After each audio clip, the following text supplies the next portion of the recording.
Auto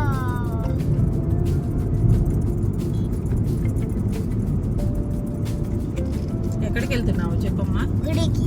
ఎక్కడ గుడికి? First Shiva గుడి కట్టేది. దాని పేరు తెలీదా? గుడిమల్లం. గుడిమల్లం. గుడిమల్లం. గుడిమల్లం. నీకెప్పుడు నువ్వు తెలియదు? గుడిమల్లం. గుడ్. గుడి స్టోరీ అంతా తెలుసుకొని ఎక్స్ప్లెయిన్ చేయాలి నువ్వు. చీను. అయితే నీకేం తెలియదు. డబ్బులు సేవ్ చేయాలంటే ఏం చేయాలమ్మా? ఏం చేయాలంటే ఫుడ్లో నాకు తెలుసు. ఎప్పుడు మనం హోటల్కి బయటికి తెచ్చుకునే పెడుతూ ఏదన్నా ఫంక్షన్ ఎక్కడైనా జరుగుతుంటే వెళ్ళి అక్కడ తినేయచ్చు కదా.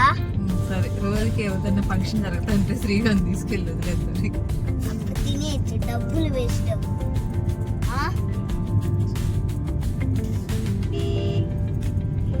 అంతే. ఇంట్లోనే తిండి తినడు వీడు, పక్షంలో తింటాడు.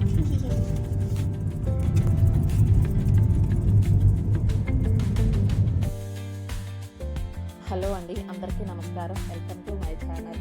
ఇది మన ఇండియాలోని మొదటి శివాలయం అండి. భారతదేశంలోనే అతి ప్రాచీనమైన 2600 సంవత్సరాల టెంపుల్ అండి, గుడిమల్లం అండి.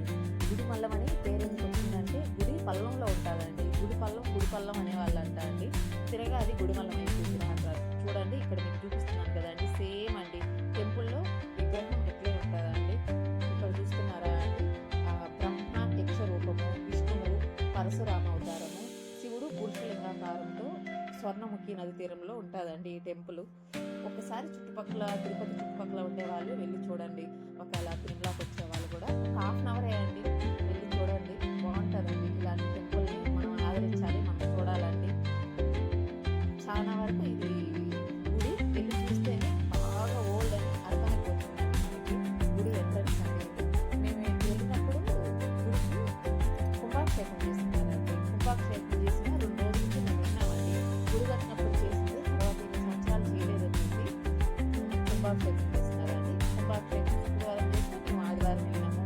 ఆ చెట్టు, ఆ డెకరేషన్లు అవన్నీ అప్పుడప్పుడే తీస్తూ ఉన్నారండి. బాగుందండి. ఒకసారి తిరుపతికి వచ్చేవాళ్ళు వెళ్ళి చూడండి. మెయిన్ ఏమంటే ఈ టెంపుల్ వచ్చి గుడి లోపల అండి బాగా డౌన్లోకి ఉంటుందండి. విగ్రహం వచ్చి మనం ఏమంటే హైట్లో ఉంటాము, ఆయన వచ్చి గుంతలో ఉన్నట్టు పల్లంలో ఉంటాడండి. డౌన్కి ఆ పల్లంలో ఉండడం వల్లనే గుడి పల్లము అనే పేరు అంటారు. ఒకప్పుడు ఆ గుడి పల్లం కాస్త ఇప్పుడు గుడిమల్లం అయిపోయిందండి. ఇంకా ఇక్కడ వచ్చేయండి సుబ్రహ్మణ్య స్వామి ఉన్నాడండి. 6 ముఖాల సుబ్రహ్మణ్య స్వామి ఉన్నాడు. ఈ సుబ్రహ్మణ్య స్వామి తర్వాత అమ్మవారు ఉన్నారు. అమ్మవారి తర్వాత వచ్చి నెక్స్ట్ సూర్య భగవానుడు ఉన్నాడండి ఈ టెంపుల్లో. ఇంకా మెయిన్ టెంపుల్ వచ్చి ఇంకా ఆయనే కదండి, పరశురామేశ్వర స్వామి, ఆయన ఉన్నాడండి. బాగుందండి. ఒకసారి ఎవరైనా వెళ్ళి విజిట్ చేయవచ్చునండి. ఈ గర్భాలయం వచ్చింది లింగాకృతిలోను, గోపురం వచ్చి గజపుష్టి ఆకారంలో ఉంటారండి. మూల విరాట్టు భూమి ఉపరితలం నుండి 6 అడుగుల పల్లంలో ఉంటుందండి. బాగా డౌన్లో గుంతలో ఉంటుంది. అందుకే ఈ గుడికి గుడి పల్లంగా పేరు. కాలక్రమేణా దాన్ని గుడిమల్లంగా మార్చేసినారండి. 60 సంవత్సరాలకు ఒకసారి అండి స్వర్ణముఖి నది పొంగి ఆ నీళ్లు తాకుతాయంటండి. 2005 డిసెంబర్ 4వ తేదీన నదీ జలము స్వామివారిని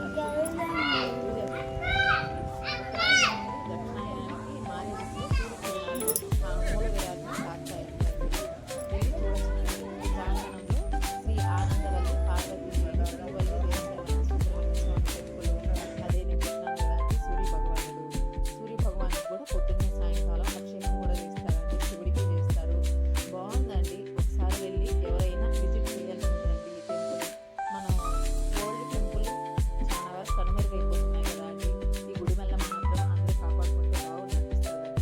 ఎందుకంటే దీన్ని గుడి రూపురేఖలు కొందరు మార్చేస్తున్నారండి. దీన్ని మార్చకుండా అసలు ఎంత బాగుంటుందో అండి లోపల వెళ్ళి చూస్తే అండి. నేను గుడిలో పూజారిని అడిగాను, అభిషేకం చేస్తే గుడి డౌన్లో ఉంది కదా, ఎట్లా అంటే మేము తోడేస్తామమ్మా, నీళ్ళని పక్కకి వెళ్తాయి, బయటకు వెళ్ళే అవకాశం లేదు కదా అని చెప్పినాడండి. ఇంకా మేము రిటర్న్ అయిపోతున్నామండి. ఈ గుళ్ళో లడ్డు ప్రసాదం ఎంత బాగుందో అనేది మన ఇంట్లో చేసుకున్నంత టేస్ట్ ఉండిందండి. మా అబ్బాయికి లడ్డూలు అంటే పిచ్చి, ఇంకా ప్రసాదం తీసుకొని ఇంకా రిటర్న్ అయిపోతున్నామండి. ఇక్కడ వరకు బాగానే ఉందండి. శ్రీగాడు ఇంటికి రిటర్న్ అయ్యేటప్పుడు మామూలుగా వెళ్ళడండి. మామూలే. మా అబ్బాయిని బయటికి తీసుకెళ్తే వాడు ఇంటికి అలవాటు పడిపోయినాడండి. ఇంక బయటికి వెళ్ళి ఇంకా ఇంట్లో నుంచి వెళ్ళేటప్పుడు ఇక్కడ బోండాలు బజ్జీలు తీసుకున్నామండి.